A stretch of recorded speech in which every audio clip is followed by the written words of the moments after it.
मैं वीरपाल सिद्धू मौड़ बातां चाननियां चैनल ते तुहाडा स्वागत करदी हाँ। मैं तुहाडे सामने सुखवीर सिंह सूहे अखर दी लिखत मक्खियां दा भाग 7वां लैके हाज़र हाँ। आस करदी हाँ तुहानूं पहलां वाले भाग पसंद आए होणगे। सो अगले भाग वल वधदे हाँ। आखिरी सुनेहा। मैं संबोध दी किताब दी आखिरी कविता दा लास्ट मैसेज पढ़ रहा सी। संबोध ने इस बारे मैनूं दस्सिया सी कि एक चिट्ठी है जो मैं मायरा ਲਈ लिखी सी पर पोस्ट नहीं की। ਜਦੋਂ कि संबोध ने ਇਹ सोच लिया सी कि ਉਹ ਹੁਣ ਮਾਇਰਾ ਨਾਲ ਕਦੇ ਵੀ ਸੰਪਰਕ ਕਰਨ ਦੀ ਕੋਸ਼ਿਸ਼ नहीं करेगा क्योंकि ਉਹ ਉਸਦੀ ਚੁੱਪ ਤੋਂ ਤੰਗ ਆ ਚੁੱਕਿਆ ਸੀ। ਮਾਇਰਾ ਬਹੁਤੇ ਮੈਸੇਜ ਦਾ ਜਵਾਬ नहीं ਦਿੰਦੀ ਸੀ। ਜੇ ਦਿੰਦੀ ਸੀ ਤਾਂ ਕਈ ਦਿਨ ਬਾਅਦ, ਉਹ ਵੀ ਬਹੁਤ ਸੰਖੇਪ ਤੇ ਜੇ ਪੁੱਛਿਆ ਜਾਂਦਾ कि वह नाराज़ है तो कह दिंदी नहीं। जे ये कहा जाता कि मैसेज करिए या ना तो कह दिंदी नो प्रॉब्लम वेलकम आलवेज। पर स्पष्ट कुछ नहीं सी हुंदा कि वह की कहना चाह रही है। मैं संबोध दे ये शब्द पढ़ रहा सी। मायरा मैनू इहो लगता है कि तू कदे कोई मेरी कविता नहीं पढ़ी। हो सकता है पढ़ी भी होवे, पर मेरे कोल तेरा कोई भी प्रतिक्रम कदे भी नहीं पहुँचा। तेरे बारे सोचदे मैं जो भी लिखिया ते वो सारे सुनेहे या मेरे ख्याल जो मैं कहना चाहता सी इत्थे लिख रहा हाँ।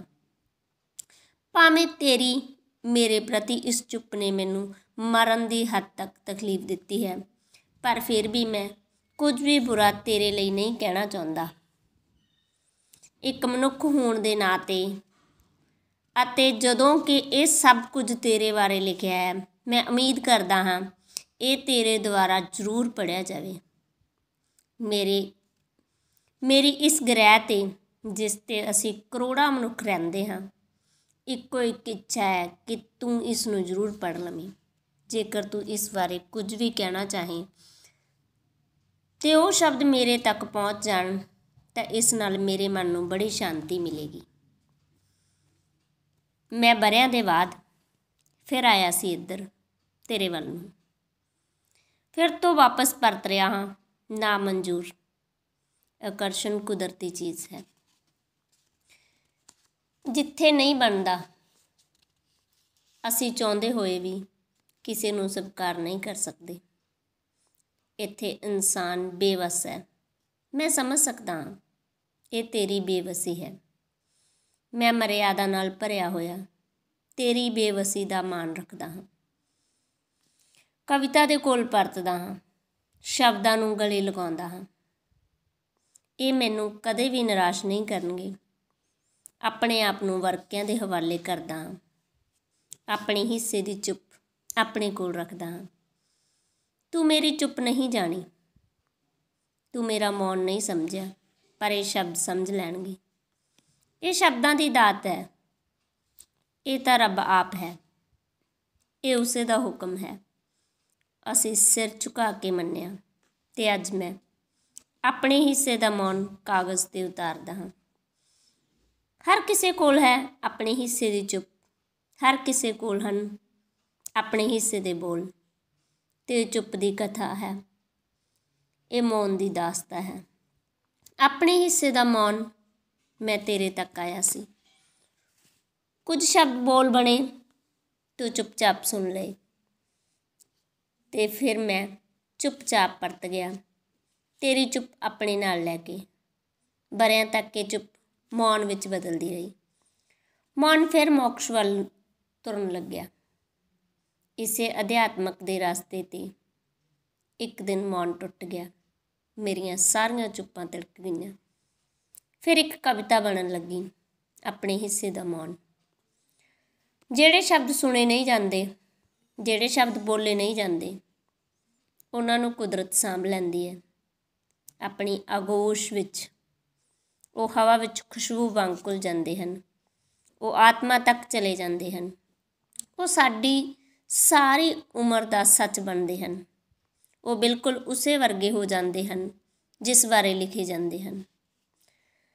तो फिर शब्दों विच वो आप ही दिसन लगता है। हुण मैं तेरे बारे लिखे शब्दों नूं गले लगाउंदा हाँ ਆਨੰਦ ਵਿੱਚ ਡੁੱਬਦਾ ਹਾਂ, ਧਿਆਨ ਵਿੱਚ ਉਤਰਦਾ ਹਾਂ, ਮੋਕਸ਼ ਵੱਲ ਤੁਰਨ ਲੱਗਦਾ ਹਾਂ। ਉੱਧਰ ਜਾਂਦਿਆਂ ਜਾਂਦਿਆਂ ਫਿਰ ਤੇਰੇ ਵੱਲ ਨੂੰ ਪਰਤ ਆਉਂਦਾ ਹਾਂ। ਟਿਕੀ ਰਾਤ ਵਿੱਚ ਬਿਲਕੁਲ ਚੁੱਪ ਚਾਂ ਵਿੱਚ ਮੈਂ ਇੱਕ ਆਪਣੀ ਹੀ ਕਥਾ ਆਪਣੇ ਆਪ ਨੂੰ ਸੁਣਾਉਣ ਲੱਗਦਾ ਹਾਂ। ਮੈਂ ਆ ਗਿਆ ਸੀ ਉਸ ਦੇ ਕੋਲ ਉਸ ਉਮਰ ਵਿੱਚ ਜਦੋਂ ਜ਼ਿੰਦਗੀ ਬੜੀ ਚੰਗੀ ਲੱਗਦੀ ਹੈ, ਜਦੋਂ ਚਾਅ ਚੜ੍ਹਦਾ ਹੈ, ਜਦੋਂ ਪੂਰੀ ਕਾਇਨਾਤ ਸਿਮਟ ਕੇ ਇੱਕ ਛੋਟੇ ਜਿਹੇ ਦਿਲ ਵਿੱਚ ਬੈਠ ਜਾਂਦੀ ਹੈ, ਜਦੋਂ ਖਿਆਲਾਂ ਦੇ ਗੀਤ ਬਣਨ ਲੱਗਦੇ ਹਨ। ਤੇ ਬਸ ਆਪਣੇ ਕੁਝ ਬੋਲ ਉਸ ਨੂੰ ਦੇ ਆਇਆ। ਉਸ ਦੀ ਚੁੱਪ ਚਾਂ ਨੇ ਇਹ ਬੋਲ ਸੁਣੇ, ਮੇਰੇ ਕੁਝ ਕੁ ਸ਼ਬਦ, ਕਦੇ ਵੀ ਕੋਈ ਜ਼ਰੂਰਤ ਹੋਵੇ ਤਾਂ ਦੱਸਣਾ, ਮੇਰੇ ਲਾਇਕ ਕੋਈ ਵੀ ਕੰਮ, ਬਸ ਇੰਨਾ ਕਹਿ ਕੇ ਪਰਤ ਆਇਆ। ਉਸ ਵੱਲੋਂ ਕੁਝ ਵੀ ਨਾ ਕਿਹਾ ਗਿਆ ਅਤੇ ਸ਼ਾਇਦ ਉਸ ਵੱਲੋਂ ਕੁਝ ਵੀ ਨਹੀਂ ਸੁਣਿਆ ਗਿਆ। ਮੈਂ ਚੁੱਪਚਾਪ ਪਰਤ ਆਇਆ। ਆਪਣੇ ਹਿੱਸੇ ਦੀ ਚੁੱਪ ਮੇਰੇ ਨਾਲ ਹੀ ਆ ਗਈ, ਮੇਰੇ ਤੱਕ, ਵਰ੍ਹਿਆਂ ਤੱਕ ਮੇਰੇ ਅੰਦਰ ਇਹ ਮੌਨ ਵਿੱਚ ਬਦਲਦੀ ਰਹੀ। ਮੌਨ ਫਿਰ ਮੋਕਸ਼ ਵੱਲ ਤੁਰਨ ਲੱਗਿਆ ਅਤੇ ਇਸੇ ਤਰ੍ਹਾਂ ਇੱਕ ਅਧਿਆਤਮਕ ਰਾਸਤੇ 'ਤੇ ਤੁਰਦਿਆਂ ਇੱਕ ਦਿਨ ਮੌਨ ਟੁੱਟ ਗਿਆ। ਇੱਕ ਸੰਖੇਪ ਜਿਹੀ ਕਥਾ ਉੱਕਰ ਗਈ ਕਿ ਬਸ ਮੈਂ ਉਸ ਤੱਕ ਗਿਆ, ਮੈਂ ਆਪਣੇ ਤੱਕ ਪਰਤ ਆਇਆ। ਫਿਰ ਕਿੰਨੇ ਹੀ ਵਰ੍ਹਿਆਂ ਬਾਅਦ, ਕਰੀਬ ਅੱਧੀ ਉਮਰ ਆਉਂਦਿਆਂ, ਅਸੀਂ ਇੱਕ ਦਿਨ ਇਤਫਾਕ ਬਸ ਫਿਰ ਇਕੱਠੇ ਸਾਂ। ਮੈਂ ਫਿਰ ਕੁਝ ਸ਼ਬਦ ਕਹੇ, ਮੈਂ ਅੱਜ ਵੀ ਤੇਰੇ ਲਈ ਅਰਦਾਸ ਕਰਦਾ ਹਾਂ। ਉਸ ਦਿਨ ਤੇਰੀ ਚੁੱਪ ਤਿੜਕ ਗਈ, ਕੁਝ ਬੋਲ ਨਸੀਬ ਹੋਏ, ਤੂੰ ਬਸ ਇੰਨਾ ਹੀ ਕਿਹਾ, ਮੈਨੂੰ ਪਤਾ ਹੈ। ਅਤੇ ਹੁਣ ਮੇਰੇ ਕੋਲ ਕੋਈ ਸ਼ਬਦ ਨਹੀਂ ਸੀ। ਬਸ ਇਸੇ ਤਰ੍ਹਾਂ ਇੱਕ ਕਹਾਣੀ ਖਤਮ ਹੁੰਦੀ ਹੈ ਅਤੇ ਬਸ ਇਸੇ ਤਰ੍ਹਾਂ ਇੱਕ ਕਵਿਤਾ ਸ਼ੁਰੂ ਹੁੰਦੀ ਹੈ। ਆਪਣੇ ਹਿੱਸੇ ਦਾ ਮੌਨ। ਜ਼ਿੰਦਗੀ ਤੁਰਦੀ ਹੈ, ਤੁਰਦੀ ਜਾਂਦੀ ਹੈ ਵਰ੍ਹਿਆਂ ਤੱਕ, ਆਪਣਾ ਨਕਸ਼ ਤਲਾਸ਼ਦੀ ਹੈ, ਲੱਭਦੀ ਰਹਿੰਦੀ ਹੈ। ਕੁਝ ਮੇਰੇ ਵਰਗਾ, ਕੁਝ ਤੇਰੇ ਵਰਗਾ। ਮਹੱਤਵਪੂਰਨ ਲੋੜਾਂ ਹੁੰਦੀਆਂ ਹਨ, ਖੂਬਸੂਰਤ ਮੁਹੱਬਤ ਹੁੰਦੀ ਹੈ। ਅਤੇ ਇਹ ਵੀ ਇੱਕ ਸੱਚ ਹੈ, ਜਿਨ੍ਹਾਂ ਚੀਜ਼ਾਂ ਦੀ ਲੋੜ ਹੋਵੇ ਉਹ ਮਹੱਤਵਪੂਰਨ ਹੋਣ ਲੱਗਦੀਆਂ ਹਨ, ਜਿਨ੍ਹਾਂ ਨਾਲ ਮੁਹੱਬਤ ਹੋਵੇ ਉਹ ਲੋੜ ਬਣਨ ਲੱਗਦੀਆਂ ਹਨ। ਹੋਰ ਕੁਝ ਵੀ ਮਹੱਤਵਪੂਰਨ ਨਹੀਂ ਹੈ, ਹੋਰ ਕੁਝ ਵੀ ਮਹੱਤਵਪੂਰਨ ਨਹੀਂ ਹੁੰਦਾ, ਪਰ ਮੁਹੱਬਤ ਦੀ ਲੋੜ ਬਹੁਤ ਵੱਡੀ ਹੈ। ਕਿੰਨੀਆਂ ਹੀ ਲੋੜਾਂ ਛੋਟੀਆਂ ਪੈ ਜਾਂਦੀਆਂ ਇਸ ਦੇ ਸਾਹਮਣੇ। ਕਿੰਨਾ ਕੁਝ ਇਸ ਲਈ ਛੱਡ ਦਿੱਤਾ ਜਾਂਦਾ ਹੈ, ਕਿੰਨਾ ਕੁਝ ਇਸ ਦੇ ਲਈ ਅਪਣਾ ਲਿਆ ਜਾਂਦਾ ਹੈ, ਕਿੰਨਾ ਕੁਝ ਇਸ ਲਈ ਭੁਲਾ ਦਿੱਤਾ ਜਾਂਦਾ ਹੈ। ਕਿੰਨੇ ਰਿਸ਼ਤੇ ਇਸ ਤੋਂ ਕੁਰਬਾਨ ਕੀਤੇ ਜਾਂਦੇ ਹਨ। ਕਿੰਨੇ ਹੀ ਸੰਬੰਧਾਂ ਨੂੰ ਇੱਕ ਹੀ ਸੰਬੰਧ ਲਤੜ ਕੇ ਲੰਘ ਜਾਂਦਾ ਹੈ। ਬਹੁਤ ਕੁਝ ਕਾਮ ਦੇ ਆਸ-ਪਾਸ ਚੱਲਦਾ ਹੈ। ਕਾਮ ਮਰਿਆਦਾ ਦੇ ਅੰਦਰ ਹੋਵੇ, ਮੁਹੱਬਤ ਬਣਨ ਲੱਗਦਾ ਹੈ। ਕਾਮ ਮਰਿਆਦਾ ਦੇ ਬਾਹਰ ਹੋਵੇ, ਹਵਸ ਵਿੱਚ ਬਦਲਦਾ ਹੈ। ਪਿਆਰ ਵਿੱਚ ਤਕਰੀਬਨ ਹਰ ਕੋਈ ਪੈਂਦਾ ਹੈ। ਕੋਈ ਬੋਲ ਲੈਂਦਾ ਹੈ, ਕੋਈ ਲਿਖ ਲੈਂਦਾ ਹੈ। ਸਭ ਦੇ ਸ਼ਬਦ ਕਵਿਤਾ ਨਹੀਂ ਬਣਦੇ, ਸਭ ਦੇ ਬੋਲ ਸੁਣੇ ਨਹੀਂ ਜਾਂਦੇ। ਕਵੀ ਹੋਣਾ ਇੱਕ ਘਟਨਾ ਹੈ, ਸ਼ਾਇਰ ਹੋ ਜਾਣਾ ਇੱਕ ਰੂਹਾਨੀ ਪ੍ਰਾਪਤੀ ਹੈ। ਮੈਂ ਤੇਰੇ ਬਾਰੇ ਕਵਿਤਾ ਲਿਖ ਸਕਦਾ ਹਾਂ, ਉਮਰਾਂ ਤੱਕ ਲਿਖਦਾ ਰਹਿ ਸਕਦਾ ਹਾਂ। ਬਸ ਕਦੇ ਜਦੋਂ ਦਿਲ ਮੇਰਾ ਭਰਿਆ ਹੋਵੇ ਪੂਰਾ ਮੁਹੱਬਤ ਨਾਲ ਲਬਾਲਬ। ਕਲਮ ਸਿਆਹੀ ਦੀ ਜ਼ਰੂਰਤ ਨਹੀਂ ਹੈ, ਕੁਝ ਵਰਕੇ ਲੈ ਕੇ ਆਉਣਾ ਆਪਣੇ ਹੱਥ ਵਿੱਚ ਫੜ ਕੇ। ਕੋਈ ਵੀ ਇੱਕ ਕੋਰਾ ਵਰਕਾ ਮੇਰੇ ਚਿਹਰੇ ਦੇ ਥੱਲੇ ਕਰ ਦੇਵੀਂ, ਪੁੱਛ ਲਵੀਂ ਮੁਹੱਬਤ ਕੀ ਹੁੰਦੀ ਹੈ। ਅੱਖ 'ਚੋਂ ਡਿੱਗਿਆ ਸਿਰਫ ਇੱਕ ਅੱਥਰੂ ਕਾਫੀ ਹੈ, ਵਰਕੇ 'ਤੇ ਡਿੱਗਦਿਆਂ ਹੀ ਕਵਿਤਾ ਲਿਖੀ ਜਾਵੇਗੀ। ਸਿਰਫ ਇੱਕ ਹੀ ਬੂੰਦ ਨਾਲ ਪੂਰੀ ਦੀ ਪੂਰੀ ਕਾਇਨਾਤ ਵਰਕਿਆਂ 'ਤੇ ਉਤਰ ਸਕਦੀ ਹੈ, ਪਰ ਇਸ ਨੂੰ ਹਰ ਕੋਈ ਨਹੀਂ ਪੜ੍ਹ ਸਕੇਗਾ। ਇਹ ਪਾਰਦਰਸ਼ੀ ਸ਼ਬਦ, ਇਹਨਾਂ ਨੂੰ ਪੜ੍ਹਨ ਲਈ ਜ਼ਰੂਰਤ ਹੈ ਅੱਖਾਂ ਦਾ ਮੁਹੱਬਤ ਨਾਲ ਭਰਿਆ ਹੋਣਾ। ਇੱਥੇ ਲੋਕ ਅੰਨੇ ਹੋ ਚੁੱਕੇ ਹਨ ਰਿਸ਼ਤਿਆਂ ਦੀ ਬਦਲਾਖੋਰੀ ਤੱਕਦਿਆਂ। ਉਹਨਾਂ ਨੂੰ ਇਹ ਸ਼ਬਦ ਕਦੇ ਵੀ ਨਹੀਂ ਵਿਖਾਈ ਦੇਣਗੇ। ਇਹ ਕਵਿਤਾ ਕਿਸੇ ਕੋਲ ਨਾ ਪੜ੍ਹਨਾ। ਲੋਕ ਬੋਲੇ ਹੋ ਚੁੱਕੇ ਹਨ ਸੁੱਚੇ ਧਰਮ ਦਾ ਕੂੜ ਪ੍ਰਚਾਰ ਸੁਣਦਿਆਂ, ਮਨੁੱਖ ਦਾ ਮਨੁੱਖ ਲਈ ਨਫ਼ਰਤ ਨਾਲ ਭਰਦਿਆਂ। ਉਹਨਾਂ ਨੂੰ ਇਹ ਬੋਲ ਨਹੀਂ ਸੁਣਨਗੇ। ਮੈਂ ਕਦੇ ਕਿਸੇ ਨੂੰ ਕਵਿਤਾ ਨਹੀਂ ਸੁਣਾਉਂਦਾ, ਸਿਰਫ 2 ਤਰ੍ਹਾਂ ਦੇ ਲੋਕ ਕਵਿਤਾ ਸੁਣ ਸਕਦੇ ਹਨ, ਜਿਨ੍ਹਾਂ ਦੀ ਜੇਬ ਵਿੱਚ ਪੈਸੇ ਹੋਣ ਜਾਂ ਜਿਨ੍ਹਾਂ ਦੇ ਦਿਲਾਂ ਵਿੱਚ ਮੁਹੱਬਤ ਹੋਵੇ। ਬਾਕੀਆਂ ਦੇ ਹਿੱਸੇ ਦਾ ਚੈਨ ਦੁਨੀਆਦਾਰੀ ਖਾ ਜਾਂਦੀ ਹੈ, ਮਜਬੂਰੀਆਂ ਪੀ ਜਾਂਦੀਆਂ ਹਨ। ਉਹਨਾਂ ਦੀ ਕੁਝ ਵੀ ਸੁਣਨ ਦੀ ਯੋਗਤਾ ਇੱਥੇ ਵੈਸੇ ਵੀ ਬਹੁਤ ਸ਼ੋਰ ਹੈ। ਪਤਾ ਹੀ ਨਹੀਂ ਲੱਗਦਾ ਕਦੋਂ ਮਸ਼ੀਨਾਂ ਦੀ ਘੈਂ-ਘੈਂ ਵਿੱਚ ਮੁਹੱਬਤ ਭਰੇ ਛਣਕਦੇ ਬੋਲ ਗੁੰਮ ਜਾਂਦੇ ਹਨ। ਝਾਂਜਰਾਂ ਦੀ ਖਣਖਣਾਹਟ ਗੁੰਮ ਹੋ ਜਾਂਦੀ ਹੈ। ਕਦੋਂ ਤੇਰਾ ਹਾਸਾ, ਕਦੋਂ ਤੇਰਾ ਗੂੰਜਦਾ ਹੋਇਆ ਨਾਮ ਅੰਦਰਲੇ ਬਾਹਰਲੇ ਸ਼ੋਰ ਵਿੱਚ ਘੁਲ ਜਾਂਦਾ ਹੈ। ਹਰ ਵਾਰ ਮੈਂ ਆਪਣੇ ਅੰਦਰ ਬਾਹਰ ਇਹ ਸਭ ਰਲਿਆ ਮਿਲਿਆ ਅਲੱਗ-ਅਲੱਗ ਕਰਨ ਵਿੱਚ ਉਲਝ ਜਾਂਦਾ ਹਾਂ। ਮੈਂ ਬਹੁਤਾ ਕੁਝ ਚਾਹਿਆ ਹੀ ਨਹੀਂ ਆਪਣੇ ਲਈ, ਬਸ ਕੁਝ ਘੜੀਆਂ ਦਾ ਸਕੂਨ ਜਾਂ ਤੇਰੇ ਖੁਸ਼ ਹੋਣ ਦੀ ਲਲਕ, ਤੇ ਇੱਕ ਘੜੀ ਲੱਭਦਾ ਰਿਹਾ ਜਿਸ ਵਿੱਚ ਮੈਂ ਤੇਰੇ ਲਈ ਸਾਰੇ ਦਾ ਸਾਰਾ ਕੁਰਬਾਨ ਹੋ ਸਕਾਂ। ਪੱਤਿਆਂ ਨੂੰ ਝੜਦੇ ਦੇਰ ਨਹੀਂ ਲੱਗਦੀ, ਚਾਵਾਂ ਨੂੰ ਮਰਦੇ ਦੇਰ ਨਹੀਂ ਲੱਗਦੀ, ਪਰ ਸੱਚ ਜਾਣੀ ਦਰਦ ਨੂੰ ਮਰਦੇ ਬਹੁਤ ਦੇਰ ਲੱਗਦੀ ਹੈ, ਪੂਰੀ ਉਮਰ। ਮੈਂ ਕਿਤੇ ਪੜ੍ਹਿਆ ਸੀ, ਸੁਪਨੇ ਵਿੱਚ ਅਸੀਂ ਕੁਝ ਵੀ ਨਹੀਂ ਪੜ੍ਹ ਸਕਦੇ। ਇਹ ਝੂਠ ਹੋਣਾ ਸ਼ਾਇਦ ਕੋਈ, ਮੈਂ ਤਾਂ ਤੇਰਾ ਸਭ ਕੁਝ ਹੀ ਸੁਪਨੇ ਵਿੱਚ ਹੀ ਪੜ੍ਹਿਆ ਹੈ। ਇੱਥੇ ਤੱਕ ਆਉਂਦਿਆਂ ਮੈਂ ਦੇਹ ਦਾ ਹਰ ਸੱਚ ਜਾਣਦਾ ਹਾਂ। ਮੈਂ ਚਾਹੁੰਦਾ ਵੀ ਨਹੀਂ ਕਿ ਮੈਂ ਇਸ ਤਰ੍ਹਾਂ ਤੈਨੂੰ ਵੇਖਾਂ ਕਿ ਤੈਨੂੰ ਤਕਲੀਫ ਹੋਵੇ। ਮੈਂ ਜੀ ਭਰ ਕੇ ਤੈਨੂੰ ਕਦੇ ਨਹੀਂ ਵੇਖਿਆ। ਮੈਂ ਬਸ ਅੱਖਾਂ ਬੰਦ ਕਰ ਲੈਂਦਾ ਹਾਂ, ਆਪਣੇ ਅੰਦਰ ਹੀ ਤੈਨੂੰ ਲੱਭ ਲੈਂਦਾ ਹਾਂ। ਉੱਥੇ ਮੈਂ ਵਰ੍ਹਿਆਂ ਤੱਕ ਤੈਨੂੰ ਬੇਝਿਜਕ ਵੇਖਦਾ ਰਹਿ ਸਕਦਾ ਹਾਂ। ਕੋਈ ਕੁਦਰਤੀ ਸ਼ਕਤੀ ਹੈ ਸਾਡੇ ਵਿਚਕਾਰ ਜੋ ਪੁਲ ਬਣਦੀ ਹੈ। ਸਰੀਰਾਂ ਦੀ ਕੀ ਗੱਲ ਕਰਨੀ, ਉਹ ਤਾਂ ਕੋਲ ਹੋ ਕੇ ਵੀ ਕੋਲੇ ਨਹੀਂ ਹੁੰਦੇ।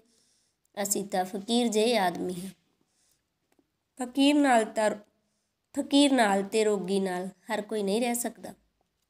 ਠੀਕ ਹੈ, ਤੂੰ ਕੁਝ ਨਾ ਬੋਲੀ।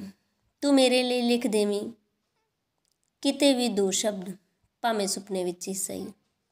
ਮੈਂ ਉਹਨਾਂ ਨੂੰ ਜ਼ਰੂਰ ਪੜ੍ਹ ਲਵਾਂਗਾ, ਪਰ ਤੈਨੂੰ ਇਸ ਗੱਲ ਦਾ ਸੱਚ ਨਹੀਂ ਹੋਣਾ। ਅਸੀਂ ਤਾਂ ਜੁਗਨੂਆਂ ਨੂੰ ਸੂਰਜ ਬਣਾਉਂਦੇ ਹਾਂ ਮੁਹੱਬਤ ਤੇ ਸਾਇੰਸ ਵਿੱਚ। ਇਹੀ ਤਾਂ ਫਰਕ ਹੈ।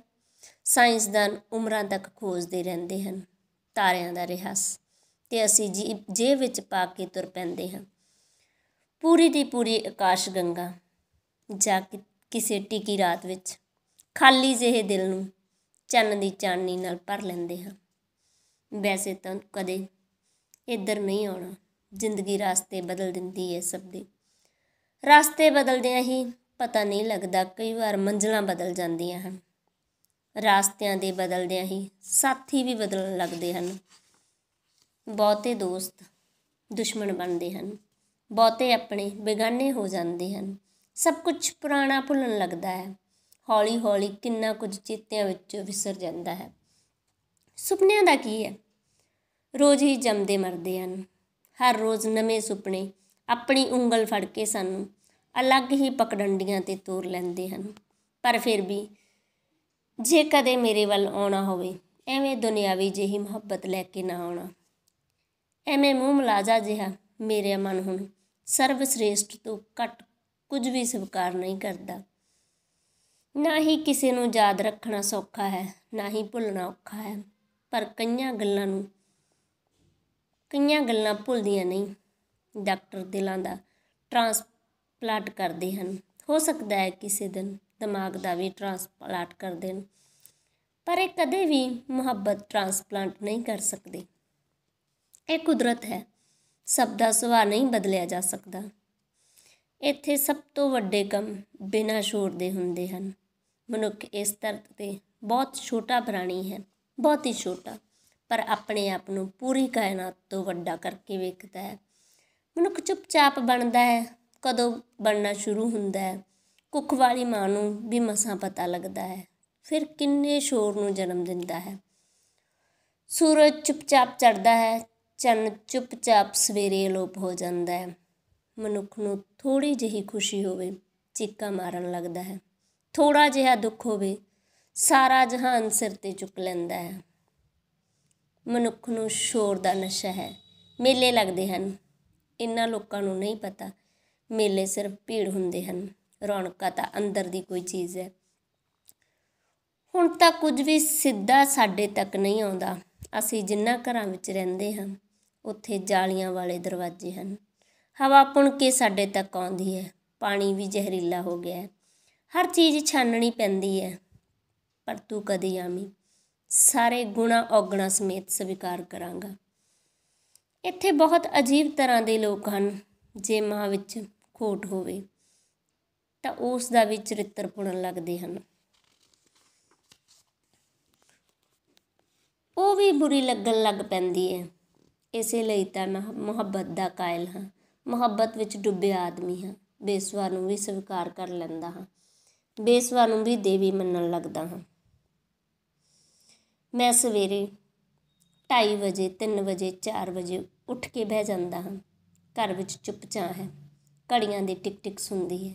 ਦਿਨ ਵੇਲੇ ਕੰਮਾਂ ਕਾਰਾਂ ਦਾ ਸ਼ੋਰ ਵਿੱਚ ਇਹ ਗੁੰਮ ਜਾਂਦੀ ਹੈ। ਤੁਰਦਿਆਂ ਹੋਇਆਂ ਪੈਰਾਂ ਦੀ ਆਵਾਜ਼ ਸੁਣਦੀ ਹੈ। ਨਿੱਕੀਆਂ ਨਿੱਕੀਆਂ ਆਵਾਜ਼ਾਂ ਇਹ ਜ਼ਿੰਦਗੀ ਨੂੰ ਭਰਦੀਆਂ ਹਨ। ਜ਼ਿੰਦਗੀ ਦਾ ਸੱਖਣਾਪਣ ਇਹਨਾਂ ਨਾਲ ਖਤਮ ਹੁੰਦਾ ਹੈ।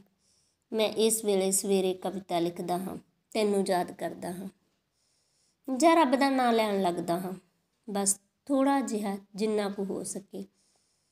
ਇੱਥੇ ਬਹੁਤ ਲੋਕ ਨਾਸਤਿਕ ਹਨ। ਰੱਬ ਦੇ ਹੋਣ ਨਾ ਹੋਣ 'ਤੇ ਬਹਿਸ ਕਰਦੇ ਹਨ। ਪਤਾ ਨਹੀਂ ਕਿਉਂ ਕਰਦੇ ਹਨ। ਉਹ ਕਹਿੰਦੇ ਹਨ ਰੱਬ ਕੁਝ ਨਹੀਂ ਕਰਦਾ। ਜੇ ਉਹ ਕੁਝ ਨਹੀਂ ਕਰਦਾ ਫਿਰ ਕੀ ਫਰਕ ਪੈਂਦਾ ਹੈ ਉਸ ਦੇ ਹੋਣ ਜਾਂ ਨਾ ਹੋਣ ਨਾਲ। ਪਰ ਮੈਂ ਆਖਦਾ ਹਾਂ ਕੁਝ ਵੀ ਹੈ। ਇਹ ਹਜ਼ਾਰਾਂ ਬੇਵੱਸ ਲੋਕਾਂ ਦੇ ਮਨਾਂ ਦਾ ਆਸਰਾ ਹੈ। ਦੁਨੀਆ ਵਿੱਚ ਕਿੰਨਾ ਦੁੱਖ ਹੈ, ਤੁਸੀਂ ਉਹ ਸਾਰਾ ਲੋਕਾਂ ਤੋਂ ਲੈ ਲਵੋ। ਪਰ ਪੱਕੀ ਗੱਲ ਹੈ, ਮੈਂ ਰੱਬ ਦਾ ਨਾਮ ਉਹਨਾਂ ਤੋਂ ਲੈ ਕੇ ਤੁਹਾਨੂੰ ਫੜਾ ਦੇਵਾਂਗਾ ਜਿੱਥੇ ਮਰਜ਼ੀ ਦੱਬ ਆਉਣਾ। ਮੇਰੇ ਕੋਲ ਵਰ੍ਹਿਆਂ ਦੀ ਚੁੱਪ ਹੈ। ਤੇਰੇ ਸਾਵੇਂ ਵੀ ਸੀ, ਤੇਰੇ ਤੋਂ ਬਾਅਦ ਵੀ ਹੈ। ਇਸ ਨੂੰ ਸਿਰਫ ਮੈਂ ਹੀ ਸੁਣ ਸਕਦਾ ਹਾਂ। ਇਹਨਾਂ ਨੂੰ ਬੋਲਾਂ ਵਿੱਚ ਬਦਲਣਾ ਇਸੇ ਤਰ੍ਹਾਂ ਹੈ ਜਿਵੇਂ ਧਰਤੀ ਤੇ ਆਸਮਾਨ ਦੇ ਮਿਲਣ ਦੀ ਥਾਂ ਲੱਭਣ ਤੁਰ ਪੈਣਾ। ਕਈ ਵਾਰ ਕੁਝ ਕਹਿਣਾ ਚਾਹੁੰਦਾ ਹਾਂ, ਫਿਰ ਚੁੱਪ ਬੋਲਦੀ ਹੈ। ਐਵੇਂ ਜਣੇ ਖਣੇ ਖੋਲ ਉਸ ਦਾ ਨਾਮ ਨਾ ਲਵੀਂ। ਮੁਹੱਬਤ ਜੇ ਜ਼ੁਬਾਨ 'ਤੇ ਆ ਜਾਵੇ ਤਾਂ ਮਰ ਜਾਂਦੀ ਹੈ।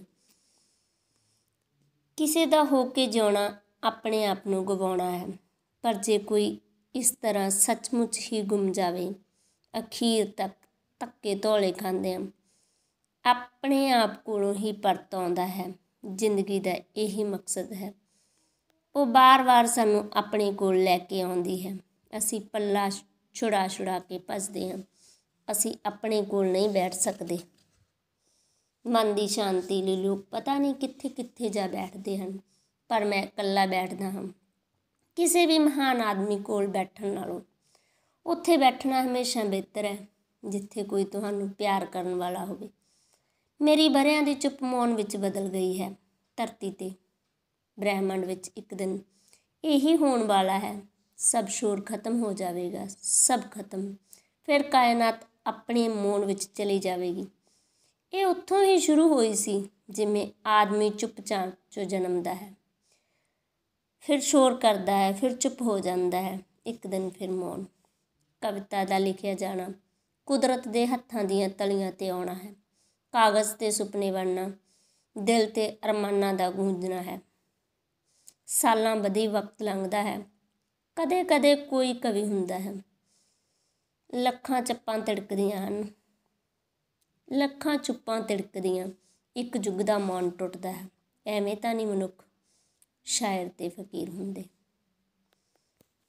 ਧੰਨਵਾਦ ਜੀ। ਇਸ ਕਵਿਤਾ ਦਾ ਅਗਲਾ ਭਾਗ ਕੱਲ੍ਹ ਪੇਸ਼ ਕੀਤਾ ਜਾਵੇਗਾ। ਜੇ ਤੁਹਾਨੂੰ ਇਹ ਨਾਵਲ ਪਸੰਦ ਆ ਰਿਹਾ ਹੈ ਤਾਂ ਲਾਈਕ, ਸ਼ੇਅਰ, ਕਮੈਂਟ ਜ਼ਰੂਰ ਕਰਨਾ ਜੀ। ਧੰਨਵਾਦ ਜੀ।